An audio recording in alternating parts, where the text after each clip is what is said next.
Hello, everyone. Today I'm going to talk about something very near and dear to my heart, which is steps of financial planning. The goal is really to make this simple for you. I probably have spent so much time just trying to figure out what to do, and the information out there is so daunting. I want something that really cut to the chase, so to speak. As you will hear later today in this episode, it can be really simple. Doesn't mean it's easy, but it can be simple. I really just want to boil it down to a few steps that you can easily follow. There will be a lot of concepts that we'll cover that probably deserve their own episodes. I will most likely put out more episodes about some of the key topics such as budgeting, paying off debts, etc. But today I'm not going to go into a great amount of details to overwhelm you. Anyway, stick around and look for those episodes when they become available. Let's get started. Welcome to Personal Finance Cat, where I share my personal take on personal finance. As they say, there's nothing new under the sun. The steps of financial planning are probably covered in so many podcasts or YouTube videos or blogs. To me, the steps are simple and can really be boiled down to 6 steps. Number 1, know where you are. And I want to say the most important part of this step is to pay off all your bad debts after you know where you stand financially. Number 2, set your retirement age. Some planners probably don't think this is really a step, but I think it's very important. And nowadays, especially with the FIRE movement, financial independence, retire early movement, you don't have to wait until 65 to retire or even later. You can retire in your 40s, 30s, or even 20s if you really want to. So I think this is very critical because it decides how you want to plan your finances from this point onward. Number 3, calculate your monthly savings goal. So with your ideal retirement age, you can plan out and figure out how much you need to save every month. And number 4, make a budget and stick to it. So here I left it as step 4, only after those first 3 steps. Some influencers might say you should start with making a budget, which I think is a little backwards, because if you don't know how much you need for retirement, how do you make a budget accordingly, right? And then number 5 is once you figure out how much you need to save and make the budget, then you can invest your savings into the index funds. Step 6, the last one, but not the least important one, which is periodically adjust and stay motivated. Starting with step 1, knowing where you are. This is probably the second most difficult step. Second to being consistent and sticking to it. Or the most difficult step, if this is what prevents you from getting started altogether. If you have ever watched the show The Biggest Loser, you know that a lot of these people are so morbidly obese, they don't even want to know how much they weigh. The process of achieving financial fitness is a lot like that of achieving physical fitness. If you don't know what kind of status you're in, you cannot measure progress. The key of this step is to know what your balance sheet looks like today. That is, your assets and your liabilities. And then you can work towards paying off the bad debts. There is one big question, which is, should I pay off my debt first or should I start investing right away? Even though the compounding interest is a very appealing thing, in my mind, one should pay off all the bad debts first. What does bad debts mean exactly? So here I'm talking about credit card debt, retail debt, payday loans, and the like. Those are the debts that are not secured by an asset and or have a super high interest rate. The rationale is that there's likely no other investments that you can make to earn better yield than what you have to pay to those lenders. Housing mortgage and even student loans, in my mind, if it's refinanced at a very low interest rate, are not necessarily bad debts and therefore can potentially wait. Then it comes the fun part, which is step 2, determine your targeted retirement age. As I said earlier, nowadays with the FIRE movement, financial independence, retire early, you hear people retire in their 40s, 30s, or even 20s. You don't have to wait until 65 or nowadays 67 to retire, for sure. On the flip side, you also hear a lot of people saying that they cannot afford to retire even past their late 60s. Bottom line, it takes planning to get to retirement.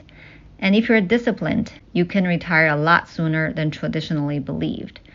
If you're interested, I'll link in the show notes an article about the FIRE movement so you can look into more details.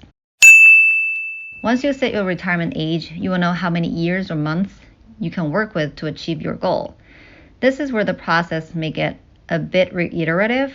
So what I mean by that is that sometimes your goal may not be achievable.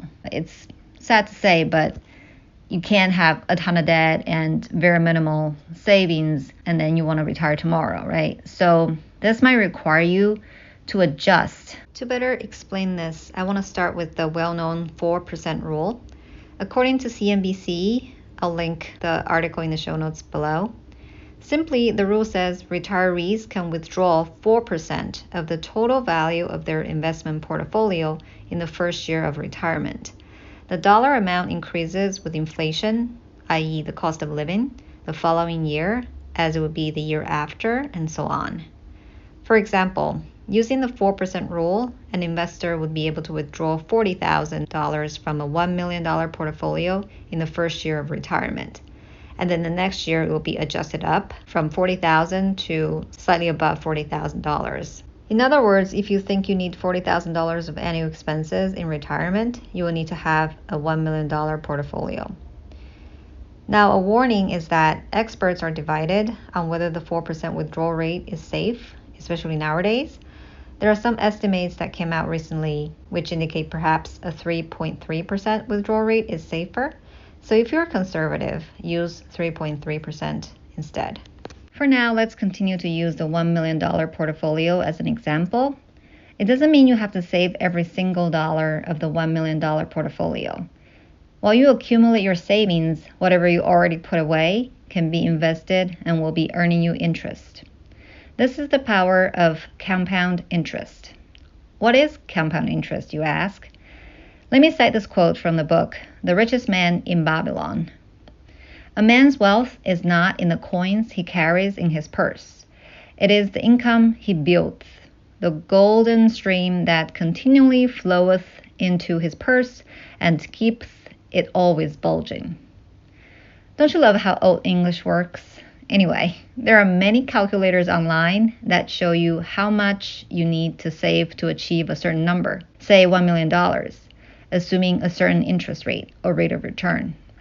I'll link an example of a calculator in the show notes. I did play around a bit. According to the calculator on investinganswers.com, if I have $20,000 already in the bank and save $4,000 a month, I'll be able to become a millionaire with the 8% interest rate in about 12 years. So play around a bit with your numbers and find a combination of number of years and monthly saving amount that suit you. The next step is what I think is the hardest, which is make a budget and stick to it. And it's really the sticking to it part that's difficult. Making a budget is actually fairly easy, especially nowadays with all the apps and spreadsheet templates available online. I personally use Mint.com, which is wonderful. I will likely make a whole episode about budgeting at some point, but I'm not going to spend too much time on that today. Simply, you want to make sure you achieve your savings goals and allocate your budget accordingly to different spending categories. Then stick to it. Be disciplined and ask yourself, do I really need to buy this every time you make a purchase, especially big purchases? In my episode about budgeting, I'll share some tips and tricks on budgeting and how to stick to your budget. After you are able to save money, then you can invest. Let the magic of compound interest work for you. Investing seems like a daunting task for many people. Good news is it can be simple. Here, I highly recommend you read or listen to the book, The Simple Path to Wealth. I can also save you some time by telling you the punchline. Put your money into the total market index fund. That is it. The author of the book prefers the Vanguard Total Market Index Fund. He's not affiliated to Vanguard, and neither am I. I find that all major competitors of Vanguard, such as Fidelity, offer something similar, and your company's retirement investment offerings usually would include an index fund of some sort as well. The key benefit is that these funds have very low management fee, and history shows that other types of actively managed funds rarely, if ever, outperform the total stock market over the long haul.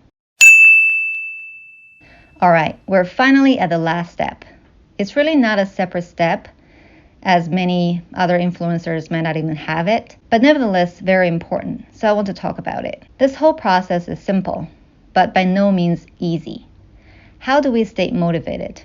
Again, with the analogy I used earlier, achieving financial fitness is in a lot of sense very similar to achieving physical fitness. We can draw a lot of wisdom from the fitness gurus. I was just flipping through a gossip magazine at the grocery checkout earlier today, and I came across some articles about how celebrities, when they're trying to lose weight or stay fit, they almost always allow themselves some cheat days. I think honestly that's a great strategy because we can't really expect ourselves, imperfect humans, I guess unless you're Tom Brady, will be so disciplined that we never spend any extra dollars on a luxury item or a gadget or whatever else that makes you extremely happy that you're willing to postpone your retirement. The key thing is to keep going and be flexible. That's why I added this step, which is adjust your budget or number of years to retirement so that you don't feel so unmotivated that you give it up altogether. It's okay if you don't retire in your 30s or 40s or even 50s.